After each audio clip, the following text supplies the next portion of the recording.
Out of the 1.3 billion that government budgeted in the 2022 budget to pay domestic contractors, in the first quarter of this year, only 38 million Ghana cedis was paid, while absolutely nothing was paid out of the 285 million that was budgeted for arrears clearance in the first quarter of 2022.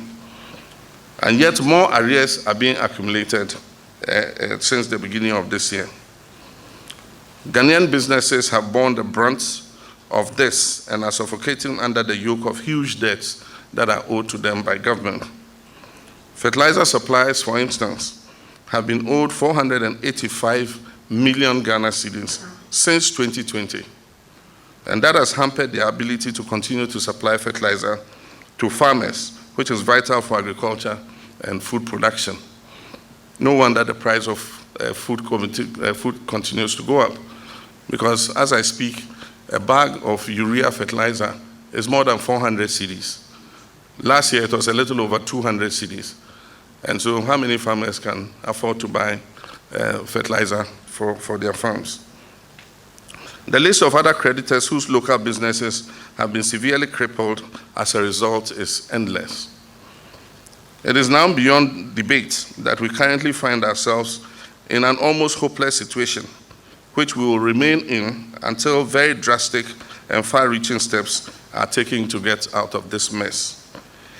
This is devastating news for any economy, let alone one plagued with the deep-seated problems that we have. It is apparent that even as the ship of state is being buffeted by the choppy waters of economic disaster, President Akufo Addo and his head of the economic management team and his finance minister have no clue in what direction to lead this country.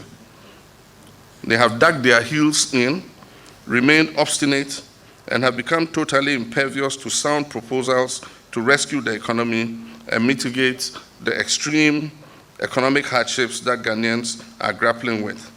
They have simply refused to do what is necessary to arrest the decline.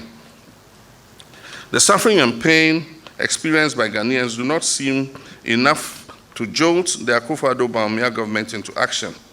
They remain tone deaf and dead set in the very misguided ways that have brought us to our knees as a country. Somehow, they have convinced themselves that by refusing to do the heavy lifting required, they can wait out the economic storm and that stability and normalcy will return as a matter of due course.